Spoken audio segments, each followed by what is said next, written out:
Welcome back, movie enthusiasts, to the last Cinema Central of the year. As always, I'm your host, DJ Ace, and it's time to talk about the movies of 2019. That's right, it's another top 10 episode, and this time I'm counting down my personal top 10 movies from this past year.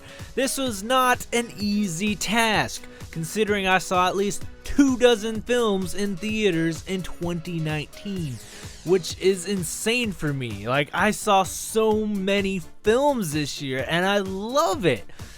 So I must say, it's been quite a year for movies with plenty of highs and plenty of lows.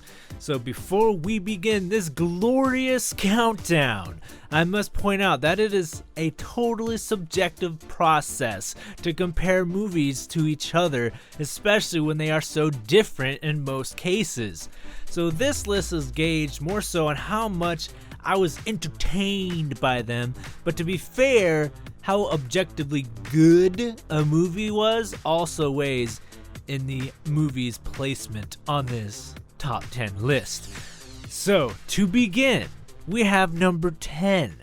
A Beautiful Day in the Neighborhood was the feel-good movie of the year. Tom Hanks as Mr. Rogers was just an absolute joy, and I loved the visual choices made in regards to using the old Mr. Rogers neighborhood set for the transitions and switching. The aspect ratios was really nifty, and it also just had a great message overall. Number 9. SpiderMan Far From Home was the first post-Endgame Marvel movie, and it tackled a lot of the heartbreak we all felt from the death of Tony Stark.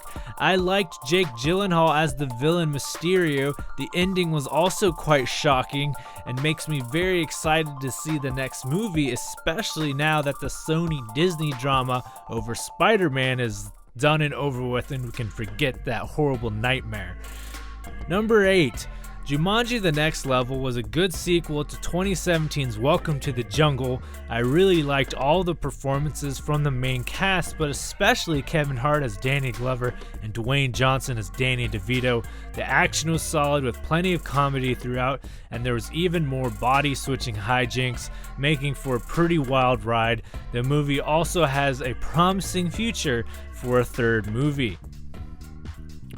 Number 7, Star Wars: The Rise of Skywalker was the de facto ending to not only the sequel trilogy of movies, but the entire Skywalker saga.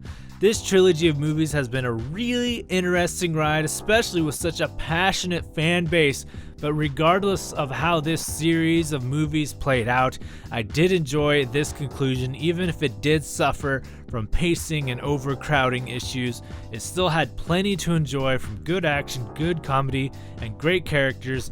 If you want to hear more, be sure to check out the full Rise of Skywalker review on Cinema Central. Number 6. As a huge fan of history and historic films, I can say I thoroughly enjoyed this year's Midway, the docu-movie about the climactic battle between American and Japanese forces at Midway in 1942. The thing I liked most about this movie was the historical accuracy. It stayed pretty true to the actual events that occurred for that battle, and that made me enjoy this film very much. I also really enjoyed the action and the visuals and the soundtrack. Number 5. Joker was the movie that I think surprised a lot of people, making $1 billion worldwide and causing a lot of debate among viewers of this psycho thriller. Joaquin Phoenix is the standout performance of this insane reimagining of the classic Batman villain. I went real deep with my review of this movie, so be sure and check that out. But I did enjoy this movie. It was just so off-kilter and off-brand, and again was quite surprising in many ways, and is a movie people will be talking about for a long time, especially with just how dark it was and how convoluted, and the twists and the social commentary alone is just remarkable. Number 4. Another historical film that came out this year that I really enjoyed was Ford versus Ferrari. Not only do I like history, but I also really like classic cars. I also didn't really know a lot about what this movie was about, aside from what the trailers showed us. So a historical film I can walk away from having learned something is a nice bonus. Matt Damon and Christian Bale were the standout performances in the movie, and they had fantastic chemistry. I also really enjoyed the races and how they were shot, and it really gave the whole thing an intensity that was quite enjoyable.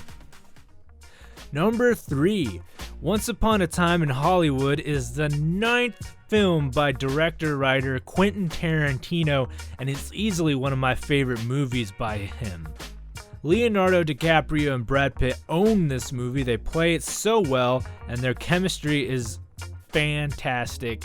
I also really enjoyed the setting of 1969 Hollywood, and even though the backdrop of the Manson murders is present, the ending is one of the most satisfying I've seen in a movie in a long time, as the movie goes full Tarantino in the last 20 minutes. Number 2. Knives Out was the most surprising movie for me this past year. I will always have a special place in my heart for murder mysteries, right there alongside heist films. And this murder mystery is one that delivers on all counts. It kind of feels a bit like the movie Clue, but in a modern setting. The cast is spectacular. I love the dialogue and all the twists and turns the plot takes. Daniel Craig was easily the standout in my mind. Don't really want to spoil this one for you, so be sure and go see it.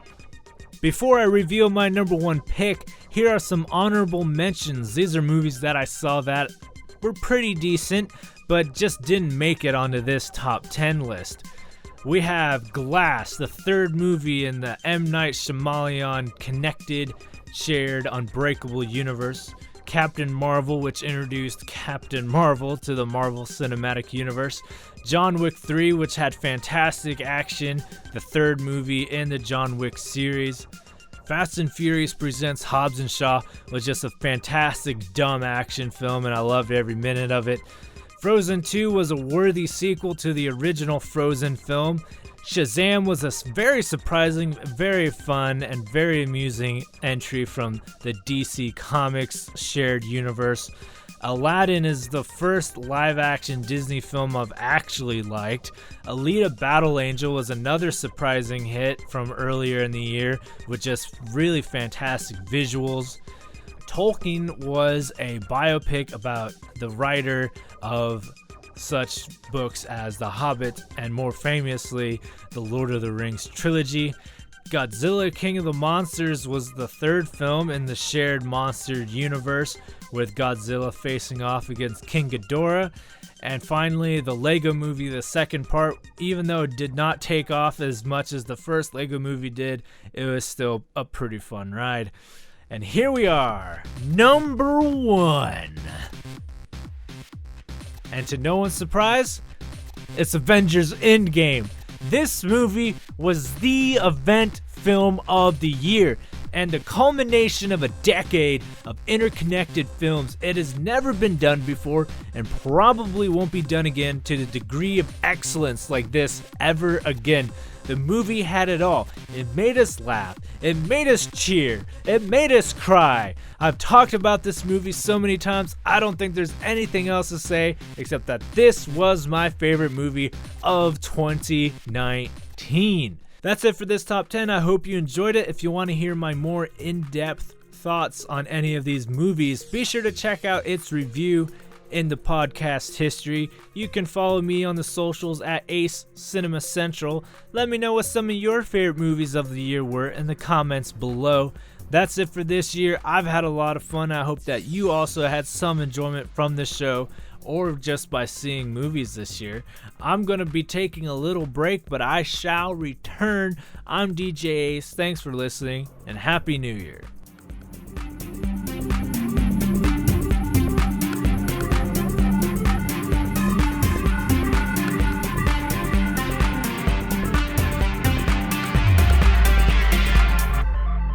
Booyah!